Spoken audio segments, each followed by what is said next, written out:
वहीं पर राजा राम भगत सिंह, जिन्होंने सबसे पहले अंग्रेजों को ललकारा था, उनकी पवित्र भूमि है। और हिंदुस्तान में सबसे पहले अंग्रेजों के खिलाफ झंडा बुलंद करने वाले अमर शहीद गुलाब सिंह लोधी की भी वो धरती है। मैं यहां से खड़े होकर के जो उन्नाव, कलम की, कमंडल की और तलवार की धरती है उसे प्रणाम करता हूं। उसके बाद आपसे कुछ निवेदन करना चाहता हूं। बहुत विस्तार से आपको मंत्री जी ने विकास के बारे में, आज के संदर्भ के बारे में, मोदी जी के बारे में, योगी जी के बारे में बहुत कुछ बताने का काम किया। मैं नहीं समझ पा रहा कहां से मैं शुरू करूं, कहां से समापन करूं, पर मैं एक बात कहना चाहता हूं। रामायण से शुरू करता हूं क्योंकि मैं धर्माचार्य हूं। राजनीति मेरी दुनिया नहीं है, राजनीति मेरा जीवन नहीं है। पता नहीं कैसे मैं एमपी बनता गया और 7वीं बार एमपी बनने वाला हूं इस बार।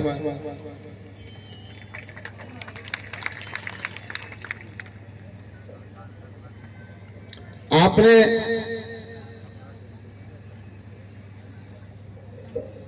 लंकाधिपति रावण की लंका के बारे में सुना होगा, सुना है कि नहीं?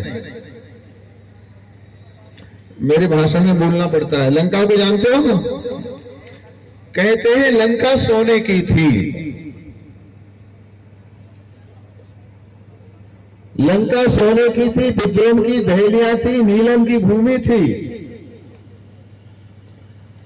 काल पाटी से बना रहता था,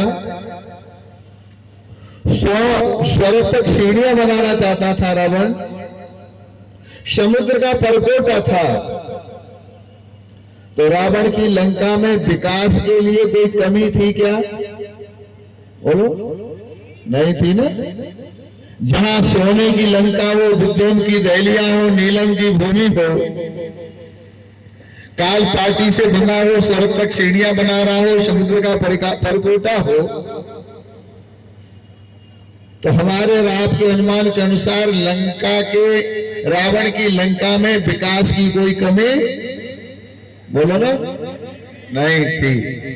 पर मेरे हिसाब से लंका के पति, लंकाधिपति रावण के यहां बहुत बड़ी 2 कमियां थी। बता दो, बहुत विद्वान है हमारे मंत्री जी। लंकाधिपति रावण क्या बहुत बड़ी 2 कमियां थी। एक, उसके यहां राम का नाम नहीं था, एक उसके यहां धर्म का कोई काम। राम का नाम नहीं था, धर्म का काम नहीं था। राम का नाम होता तो राम से बैर मोल क्यों लेता, और धर्म का काम होता तो परनारी का हरण क्यों करता। तो 2 कारण से राम का नाम नहीं था, धर्म का काम नहीं था। हमारे दल से गया था एक बंदर, नाम क्या था? बोलो श्री हनुमान जी महाराज की। सोने की लंका को धू धू धू धू करके जला दिया।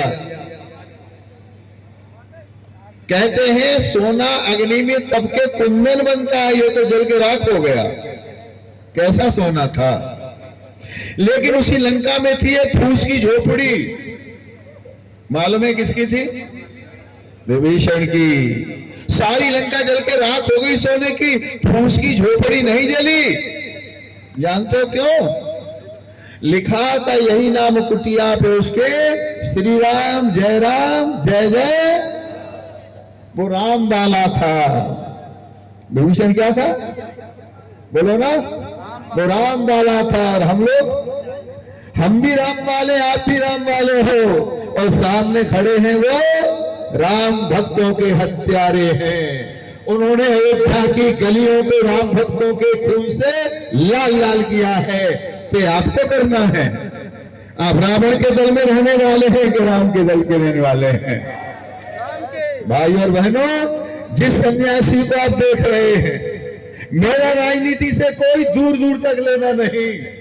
अरे संत को कहा सी करी सो काम, आबत जात पन्हैया टूटे बिसर जात हरि नाम। संत को कहा सी करी सो काम, मुझे क्या लेना देना राजनीति से। लेकिन उत्तर प्रदेश के मुख्यमंत्री की कुर्सी पर बैठे हुए एक शासक ने जो 125 करोड़ हिंदुओं को ललकारा था, अयोध्या में परिंदा पर नहीं मार सकता, तब इस सन्यासी ने आवाज उठाई थी, मुलायम सिंह, दुनिया की कोई ताकत हमें अयोध्या में कार सेवा करने से नहीं रोक सकती। अयोध्या जाएंगे कार सेवा।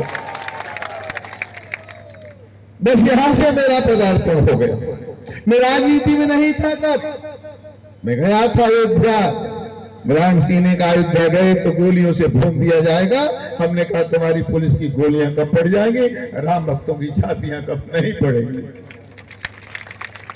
भाई और बहनों, इन हाथों ने सरयू से राम भक्तों की लाशें निकाली।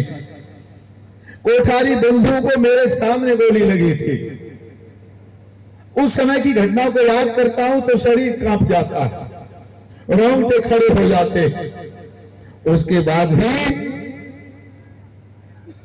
मुलायम सिंह जी ने कहा था अगर आवश्यकता पड़ती तो मैं और भी राम भक्तों को मरवा देता। और आज उनके भाई है प्रोफेसर राम गोपाल, अखबार पढ़ा कि नहीं पढ़ा? उन्होंने कहा राम मंदिर बेकार है।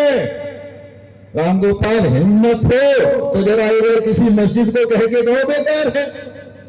125 करोड़ हिंदुओं का अपमान और ये हिमाकत कि राम मंदिर बेकार है, उसे ताला लगा देना चाहिए, बंद कर देना चाहिए।